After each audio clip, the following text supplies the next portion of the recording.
বাংলাদেশকে অস্থিতিশীল করতে ভারতের গোয়েন্দা সংস্থা রয়ের ষড়যন্ত্র ফাঁস করল দি মিরর এশিয়া। ভারতের মহড়ায় যুদ্ধ বিমান পাঠাবে না বাংলাদেশ, দিল্লির নিরাপত্তা কি হুমকির মুখে? এবার ভয়াবহ বন্যায় ডুবল ভারতের অন্ধ্র ও তেলেঙ্গানা রাজ্য, প্রাণহানি ছাড়িয়েছে ২৭। আসসালামু আলাইকুম, দেখছিলেন Bangla vision world news headline. বাংলাদেশের বর্তমান সরকারকে অস্থিতিশীল করতে ষড়যন্ত্র করছে ভারতের গোয়েন্দা সংস্থা র।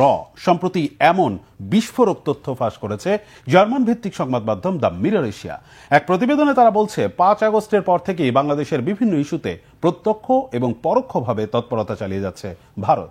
এতে বলা হয়েছে, এই মুহূর্তে ভারতের অগ্রাধিকার হল তরুণদের কোনো দল গঠনের সুযোগ না দিয়ে বর্তমান সরকারকে অস্থিতিশীল করার চেষ্টা চালানো। বিস্তারিত মীর ফজলে রাব্বির ডেস্ক রিপোর্টে।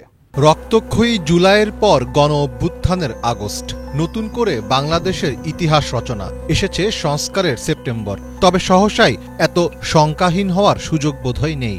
অন্তত চলমান ইস্যুতে ভারতের অতি তৎপরতা তেমনটাই বার্তা দিচ্ছে।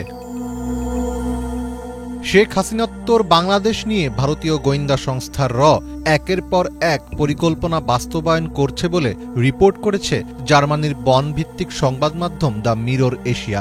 পত্রিকাটির প্রতিবেদনে বলা হয়েছে, বাংলাদেশকে নিয়ে ভারতের প্রথম প্রজেক্ট ১ সেপ্টেম্বর থেকে ৩০ নভেম্বর পর্যন্ত সময়ের জন্য। এই প্রজেক্টের উদ্দেশ্য হল ডক্টর ইউনূস সরকারের ওপর ইসলামপন্থীরা ভর করেছে এমন বয়ান হাজির করানো। প্রতিবেদনে বলা হয়, বাংলাদেশে আন্দোলনকারীদের সাথে হিজবুত তাহরির সংশ্লিষ্টতা প্রমাণ ও জনগণের মধ্যে ভয় তৈরি করার ব্যাপারে সবচেয়ে বেশি গুরুত্ব দেওয়া হচ্ছে। এক্ষেত্রে টার্গেট করা হচ্ছে তরুণ বামপন্থী নেতাদের। ইতোমধ্যে মার্কিন বিরোধী ৩ জন বামপন্থী সাবেক ছাত্রনেতার সাথে দিল্লিতে কর্মরত একজন সাংবাদিক দীর্ঘ সময় কথা বলেছেন বলেও জানানো হয়। প্রতিবেদনে আরও বলা হয়, এই মুহূর্তে ভারতের অগ্রাধিকার হল তরুণদের কোনো দল গঠনের সুযোগ না দিয়ে বর্তমান সরকারকে অস্থিতিশীল করার চেষ্টা চালানো। ইতোমধ্যে রয়ের অভ্যন্তরে একটি উপগ্রুপ তৈরি করা হয়েছে, যার কাজ হচ্ছে বাংলাদেশের এই মিশন সম্পন্ন করা। এছাড়াও রয়েছে ভিক্টর ২ নামে একটি সেল, যেখানে বাংলাদেশ সম্পর্কিত সর্বশেষ সিদ্ধান্ত নেওয়া হচ্ছে। সমন্বয়ক হাসনাত ও সারজিৎ সহ ছাত্রনেতাদের ফেসবুক স্ট্যাটাসকে হিন্দি ও ইংরেজিতে অনুবাদ করে ভিক্টর ২ এর টেবিলে জমা দেওয়া হচ্ছে। মিরর এশিয়ার প্রতিবেদনে বলা হয়েছে, গত ১৬ জুলাই যখন হাসিনা সরকার শিক্ষার্থীদের দেখামাত্র গুলির নির্দেশ দেন, তখন ধীরে ধীরে পরিস্থিতি সরকারের অনুকূলে চলে যায়। পরে শেখ হাসিনার বিশেষ অনুরোধ ও ভারতের নিরাপত্তা উপদেষ্টার সরাসরি তদারকিতে বাংলাদেশে র এর প্রশিক্ষণপ্রাপ্ত ৪০০ কর্মকর্তা ঢাকায় যান। তাদের ভাষায়, কাশ্মীরি কায়দায় আন্দোলন দমন করে তারা দিল্লি ফেরেন ২৮ জুলাই। কিন্তু পরবর্তী পরিস্থিতি নিয়ে র ওয়াকিবহল ছিল না। প্রতিবেদনে বলা হয়, র ৫ আগস্টের পর ১০ আগস্ট সংখ্যালঘুদের সমাবেশের আড়ালে একটি প্রতিবিপ্লব করার পরিকল্পনা করে। তার জন্য বিপুল সংখ্যক ভারতীয় সাংবাদিকও সেদিন ঢাকায় উপস্থিত ছিলেন। সেটি ব্যর্থ হলে দ্বিতীয় কুর পরিকল্পনা করা হয় ১৫ আগস্ট, কিন্তু সেটিও ব্যর্থ হয়। রিপোর্টে বলা হয়েছে, হাসিনা বর্তমানে ভারতের অভ্যন্তরীণ গোয়েন্দা সংস্থা ইন্টেলিজেন্স ব্যুরোর সুরক্ষিত একটি ভবনে থাকছেন। সেখানেই বিভিন্ন হাই প্রোফাইল মিটিং করছেন তিনি। বাংলাদেশের সাবেক এই প্রধানমন্ত্রীর মনোবল ফিরিয়ে আনার জন্য তার সাথে নিয়মিত সাক্ষাৎ করছেন তার কন্যা সাইমা ওয়াজেদ পুতুল। ভারতেই শেখ হাসিনা দীর্ঘ সময় থাকবেন বলেই ধারণা করা হচ্ছে। মীর ফজলে রাব্বি, বাংলা ভিশন। এদিকে ভারতে চলমান বহুজাতিক বিমান মহড়ায় যোগ দিতে অস্বীকৃতি জানিয়েছে বাংলাদেশ। মহড়ার দ্বিতীয় পর্বে যোগ দেওয়ার কথা থাকলেও শেষ মুহূর্তে বদলে গেছে সিদ্ধান্ত। যুদ্ধ বিমান সরিয়ে নিলেও পর্যবেক্ষক হিসেবে এই অনুশীলনে অংশ নেবে বাংলাদেশ বিমান বাহিনীর কর্মকর্তারা, এমন খবর প্রকাশ করেছে ইন্ডিয়া টুডে সহ ভারতের বেশ কয়েকটি গণমাধ্যম। গণ অভ্যুত্থান পরবর্তী সময়ে দুই দেশের সম্পর্কে চলছে গভীর টানাপোড়েন। এর মধ্যে ভারতীয় মহড়ায় বিমান না পাঠানোর সিদ্ধান্তে পারস্পরিক তিক্ততা আরও বাড়ার শঙ্কা করা হচ্ছে। হাফিজুল ইসলামের ডেস্ক রিপোর্ট। ভারতের আকাশে উড়বে বাংলাদেশের যুদ্ধবিমান। 18টির বেশি দেশের 66টি যুদ্ধবিমানের সাথে যোগ দেবে আমাদের C-130। সবকিছু ঠিক থাকলেও ভারতের আয়োজনে যোধপুরে শুরু হওয়া বহুজাতিক মহড়ায় বিমান না পাঠানোর সিদ্ধান্ত নিয়েছে বাংলাদেশ। এমন তথ্য প্রকাশ করেছে ইন্ডিয়া টুডে সহ বিভিন্ন ভারতীয় গণমাধ্যম। স্বৈরাচারী শেখ হাসিনার পতনের পর থেকেই টানটান উত্তেজনার মধ্যে আছে দুই দেশের সম্পর্ক। এমন অবস্থায় বিমান প্রত্যাহারের বিষয়টি কি ভারতের বিরুদ্ধে কৌশলী কোনো জবাব? দিল্লির আমন্ত্রণ আগের মতো গুরুত্ব না দেওয়ার কারণ কি হতে পারে? ভারতীয় বিমান বাহিনীর ইতিহাসে এখন পর্যন্ত সবচেয়ে বড় এয়ার এক্সারসাইজ ইভেন্টের নাম তরঙ্গ শক্তি। মিত্র দেশগুলোর মধ্যে সামরিক সহযোগিতা বৃদ্ধির লক্ষ্যে এমন আয়োজন করা হয়েছে বলে জানিয়েছিলেন দেশটির বিমান সেনার উপপ্রধান এয়ার মার্শাল এপি সিং। এই যুদ্ধ মহড়া থেকে বাংলাদেশের বিমান সরানোর সিদ্ধান্ত নিয়ে চলছে নানা রকম জল্পনা কল্পনা। বিশ্লেষকদের ধারণা, আঞ্চলিক নিরাপত্তার দিক থেকে দেখলে বাংলাদেশের এমন পদক্ষেপ ভারতের জন্য হতে পারে দুশ্চিন্তার কারণ। 6 থেকে 14 আগস্ট তামিলনাড়ুতে অনুষ্ঠিত হয়েছে মহড়ার প্রথম পর্ব। 1 সেপ্টেম্বর থেকে 14 সেপ্টেম্বর পর্যন্ত রাজস্থানের যোধপুর বিমান ঘাঁটিতে চলবে দ্বিতীয় পর্ব। এই পর্বেই C-130 বিমান সহ অংশ নেয়ার কথা ছিল বাংলাদেশের, কিন্তু নির্ধারিত কোনো কারণ না জানিয়ে মহড়া থেকে সরিয়ে নেওয়া হয়েছে C-130। প্রকাশিত খবরে জানা গেছে, বিমান না থাকলেও পর্যবেক্ষক হিসাবে অনুশীলনে উপস্থিত থাকবেন বাংলাদেশ বিমান বাহিনীর কর্মকর্তারা। বাংলাদেশের বিমান সরিয়ে নেয়ার ফলে সেই জায়গা নিচ্ছে দক্ষিণ এশিয়ার আরেক রাষ্ট্র শ্রীলঙ্কা। নিজস্ব C-130 বিমান নিয়ে দেশটির মহড়ায় অংশগ্রহণ করার কথা জানা গেছে। অনুশীলনে থাকছে অস্ট্রেলিয়ার F-18, শ্রীলঙ্কার C-130, গ্রিসের F-16 এবং মার্কিন যুক্তরাষ্ট্রের A-10 ও F-16। পাশাপাশি ট্রেনিংয়ে অংশ নিচ্ছে ভারতীয় বিমান বাহিনীর Rafale, Sukhoi, Miraj, Jaguar, MiG-29 সহ প্রথম সারির যুদ্ধবিমান। দেশীয় প্রযুক্তিতে তৈরি তেজস, প্রচণ্ড ও রুদ্র সহ থাকবে সামরিক পরিবহন বিমানও। হাসিনার ক্ষমতাকালেই তৈরি হয়েছিল চীনের সাথে বাংলাদেশের যৌথ মহড়ার সম্ভাবনা। বার্তা সংস্থা সিনহুয়া গত এপ্রিলে জানিয়েছিল, মে মাসের শুরুর দিকে হতে পারে এই মিলিটারি এক্সারসাইজ। হুঁশিয়ারি দিয়ে ভারত তখন বলেছিল, দুই দেশের সামরিক মহড়ার দিকে তীক্ষ্ণ নজর রাখবে দেশটি।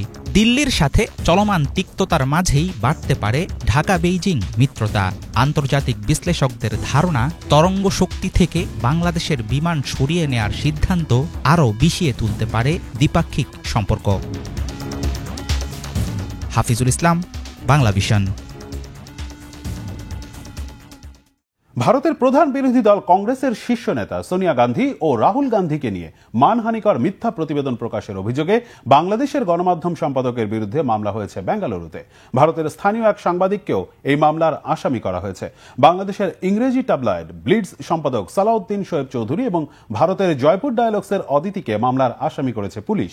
বিতর্কিত প্রতিবেদন নিয়ে গত শনিবার থানায় অভিযোগ দেন কর্ণাটক প্রদেশ কংগ্রেসের কমিটির শ্রীনিবাস।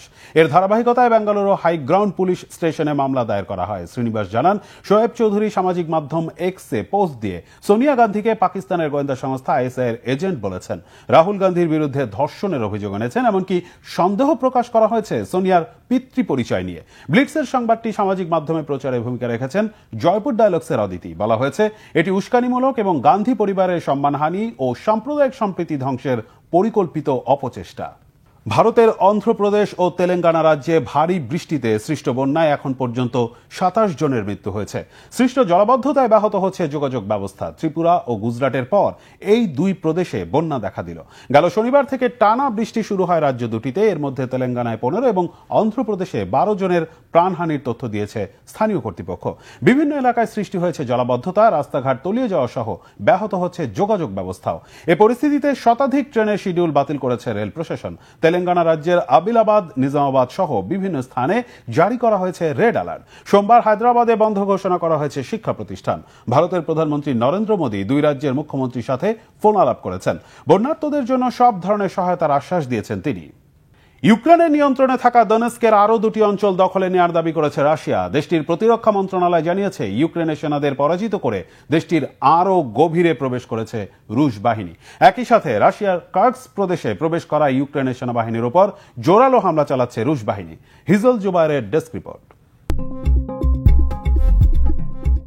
হামলা পাল্টা হামলায় নতুন মোড় নিচ্ছে ইউক্রেন যুদ্ধ। রাজধানী কিয়েভ সহ ইউক্রেন জুড়ে বিভিন্ন অঞ্চলে হামলা জোরদার করেছে রাশিয়া। এরই মাঝে দোনেস্কের তিচ ও ভাইয়েমকা অঞ্চল নিয়ন্ত্রণের দাবি জানিয়েছে রুশ প্রতিরক্ষা মন্ত্রণালয়। রবিবার এক বিবৃতিতে মন্ত্রণালয় জানায়, শেষ 24 ঘণ্টায় খার্কিভ, আভদিভকা, দোনেস্ক, জাপোরিঝিয়া ও খেরসানে ইউক্রেনীয় সেনাদের সঙ্গে রুশ বাহিনীর তীব্র লড়াই হয়েছে। অনেক এলাকায় পিছু হটতে বাধ্য হয়েছে শত্রুপক্ষ। সব মিলিয়ে রুশ বাহিনী ইউক্রেনের আরও গভীরে এগিয়ে যাচ্ছে বলে দাবি করা হয়েছে। রবিবার সামাজিক মাধ্যমে এক পোস্টে ইউক্রেনের প্রেসিডেন্ট ভলোদিমির জেলেন্সকি জানান, দ্বিতীয় বৃহত্তম শহর খার্কিভে রুশ ক্ষেপণাস্ত্র হামলায় বেশ কিছু স্থাপনা বড় আকারে ক্ষতিগ্রস্ত হয়েছে। এসব হামলায় অন্তত 41 জন আহত হন। এদিকে কার্স্ক প্রদেশে অনুপ্রবেশকারী ইউক্রেনীয় সেনাদের কঠোরভাবে দমন করা হচ্ছে বলে জানিয়েছে প্রতিরক্ষা মন্ত্রণালয়। শেষ 24 ঘণ্টায় ওই অঞ্চলে অন্তত 360 ইউক্রেনীয় সেনা হতাহত হয়েছে বলে দাবি তাদের। একই সময়ে শত্রুপক্ষের অন্তত 23টি সাঁজোয়া যান ধ্বংস করা হয়েছে। অন্যদিকে কার্স্ক সহ রাশিয়ার বিভিন্ন অঞ্চলে ইউক্রেনের হামলায় ভাড়াটে মার্কিন সেনাদের সংশ্লিষ্টতা কোনোভাবেই গ্রহণযোগ্য নয় বলে জানিয়েছেন রুশ উপ পররাষ্ট্রমন্ত্রী সের্গেই রাবকভ। সোমবার রাশিয়ার রাষ্ট্রীয় সংবাদ মাধ্যম তাসকে তিনি বলেন, সব এলাকায় হামলার ক্ষেত্রে যুক্তরাষ্ট্র সংশ্লিষ্ট, এর পরিণতি ভালো হবে না বলে হুঁশিয়ারি দেন তিনি। এর আগে গত সপ্তাহে এক সংবাদ সম্মেলনে রুশ পররাষ্ট্র মন্ত্রণালয়ের মুখপাত্র মারিয়া জাখারোভা অভিযোগ তোলেন, কার্স্কে হামলার ক্ষেত্রে সরাসরি বিদেশি ভাড়াটে সেনারা জড়িত। গোয়েন্দা সূত্রের বরাত দিয়ে তিনি জানান, মার্কিন ভাড়াটে সেনারা সামাজিক মাধ্যমে এমন ছবিও পোস্ট করছে যাতে দেখা যায় কার্স্কে শিশুদের একটি খেলার মাঠের পাশে মর্টার স্থাপন করা হচ্ছে।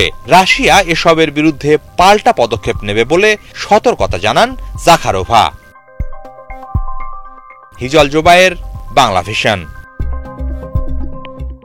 গাজায় অবিলম্বে যুদ্ধবিরতি চুক্তি কার্যকর করে জিম্মিদের জীবিত ফেরানোর দাবিতে বিক্ষোভে উত্তাল ইসরায়েল। একই সাথে দেশটির শ্রমিক সংগঠনগুলোর ডাকে চলছে সর্বাত্মক ধর্মঘট। গাজা থেকে শনিবার 6 জিম্মির লাশ উদ্ধারের জেরে ইসরায়েলে চলমান বিক্ষোভ আরও ব্যাপক আকার নিয়েছে। রাজধানী তেল আবিবে বিক্ষোভ কর্মসূচিতে রবিবার নতুন করে যুক্ত হন হাজার হাজার বিক্ষুব্ধ নারী পুরুষ। তেল আবিব, জেরুজালেম সহ বিভিন্ন শহরে বিক্ষোভে অংশগ্রহণকারীর সংখ্যা কয়েক ঘন্টার ব্যবধানে 5 লাখ ছাড়িয়ে যায়। এতে পুলিশ বাধা দিলে এক পর্যায়ে দুপক্ষের মধ্যে ধস্তাধস্তি হয়। সে সময় বেশ কয়েকজনকে আটক করেছে পুলিশ।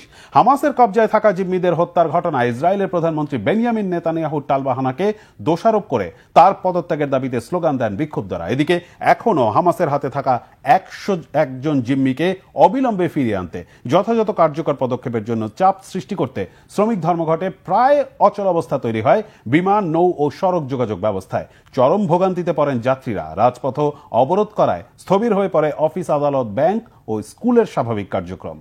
সম্প্রতি দক্ষিণ চীন সাগরে উল্লেখযোগ্য মাত্রায় প্রবাল প্রাচীরের ক্ষয় নজরে এসেছে বিজ্ঞানীদের। শুরু থেকেই এ নিয়ে চীনকে দায়ী করে আসছে ফিলিপাইন। অবশেষে দীর্ঘ গবেষণার পর ওই প্রবাল প্রাচীর ক্ষয়ের প্রকৃত কারণ উদ্ঘাটন করেছেন চীনা বিজ্ঞানীরা। চায়না মিডিয়া গ্রুপ সিএমজির একটি প্রামাণ্যচিত্রে এ ব্যাপারে বিস্তারিত তুলে ধরা হয়েছে। Desk report. দক্ষিণ চীন সাগরের ন্যানশা চিনদাও অঞ্চলে প্রাকৃতিক সৌন্দর্যের অপরূপ এক নিদর্শন শানবিন জাও বা সাবিনা শোল প্রবাল প্রাচীর। ন্যানশা চিনদাও জুড়ে প্রবাল প্রাচীর সংলগ্ন মাছের বিভিন্ন প্রজাতি, ম্যাক্রোস্কোপিক অমেরুদণ্ডী জলজ প্রাণী ও বিভিন্ন প্রজাতির অতিকায় ঝিনুকের 3 ভাগের 1 ভাগেরই আবাসভূমি এই প্রবাল প্রাচীর। সবচেয়ে বড় কথা, ন্যানশা চিনদাও অঞ্চলে প্রাচীর তৈরির ক্ষেত্রে যে ধরনের প্রবাল ভূমিকা রাখে তার 3 ভাগের 2 ভাগেরই বাস এখানে। শান্ত, সুন্দর, নিরিবিলি এক পরিবেশ পুরো শানবিন জাও জুড়ে। মনের আনন্দে সামুদ্রিক পাখিরা উড়ে বেড়ায় এর চারপাশে। তবে ২০২৪ সালে চীনা বিজ্ঞানীরা এখানকার সৈকতগুলোর আশেপাশে প্রচুর পরিমাণে ধ্বংসপ্রাপ্ত ও ক্ষতিগ্রস্ত প্রবালের অবশেষ দেখতে পান। এ নিয়ে দেখা দেয় উদ্বেগ। মানবসৃষ্ট কোনো কারণ, ক্ষতিকর কোনো জলজ প্রাণী বা অণুজীবের আক্রমণ, নাকি প্রাকৃতিকভাবেই ধ্বংসপ্রাপ্ত হচ্ছে এসব প্রবাল? এ নিয়ে গুরুতর প্রশ্ন দেখা দেয়। প্রবালের সবচেয়ে বড় শত্রু কাঁটাওয়ালা স্টারফিশ। জরিপ চালিয়ে শানবিন জাওতে এ ধরনের স্টারফিশ পাওয়া যায় মোট ১৪টি, যা বিপুল পরিমাণ প্রবাল ধ্বংসের জন্য যথেষ্ট নয়। তাহলে কি মানবসৃষ্ট কারণই এর জন্য দায়ী? চলতে থাকে গবেষণা। সব দিক খতিয়ে দেখার পর প্রমাণিত হয় মানবসৃষ্ট কোনো কারণ এর জন্য দায়ী নয়। তাহলে কি সেই রহস্য? ২০১২ থেকে ২০২৪ সাল পর্যন্ত ধারণ করা স্যাটেলাইট ছবি বিশ্লেষণ করে দেখা যায় শানবিন জাওতে প্রবাল প্রাচীরের পরিধি মোটামুটি অপরিবর্তিত। কেবল সৈকত বা চরের মতো জেগে ওঠা এলাকাগুলোর চারপাশে প্রবালের পরিমাণ কিছুটা কম। এভাবেই রহস্য উন্মোচনের কাছাকাছি চলে যান বিজ্ঞানীরা। মূলত যখন কোরালের মৃত্যু হয় বা ঢেউয়ের কারণে ক্ষতিগ্রস্ত হয়, সেগুলো পরিণত হয় ধ্বংসাবশেষে। এতে আশপাশের কিছু জীবিত প্রবালও ক্ষতিগ্রস্ত হয়। শেষমেশ ওই অবশেষ থেকেই তৈরি হয়েছে শানবিন জাও এর সৈকতগুলো। বর্তমানে শানবিন জাও জুড়ে এ ধরনের ৬টি ছোটখাটো সৈকত আছে। স্যাটেলাইট ছবিতে দেখা যায় ঢেউয়ের আঘাতে প্রতিনিয়ত এসব সৈকতের আকার আকৃতি পরিবর্তিত হচ্ছে। এদিকে শুরু থেকেই চীন কৃত্রিমভাবে প্রবাল ধ্বংস করছে এমন অভিযোগ তুলে আসছিল ফিলিপাইন। এই গবেষণার মধ্য দিয়ে সেই অভিযোগ মিথ্যা প্রমাণিত হয়েছে। বরং ২০২৪ সালের এপ্রিল থেকে শানবিন জাও সংলগ্ন জলসীমায় ফিলিপাইন কোস্ট গার্ডের জাহাজের উপস্থিতিতে ওই এলাকার প্রবাল প্রাচীর ও প্রাণ প্রকৃতি ঝুঁকিতে পড়েছে। বিজ্ঞানীরা বলছেন, ফিলিপাইন ওই এলাকায় নিয়মিত জাহাজ, স্পিডবোট সহ বিভিন্ন জলযান নিয়ে চলাফেরা করে। এতে যে ঢেউ তৈরি হচ্ছে তাতে প্রবাল প্রাচীর উল্লেখযোগ্য মাত্রায় ক্ষতিগ্রস্ত হতে পারে। এরই মাঝে তার নমুনা পাওয়া গেছে। এ ধরনের পরিবেশ বিরোধী অবস্থান থেকে ফিলিপাইনকে অবিলম্বে সরে যাওয়ার আহ্বান জানানো হয়েছে। হিজল জুবায়ের, বাংলা ভিশন। এই ছিল আজকের মতো। সাথে থাকায় ধন্যবাদ।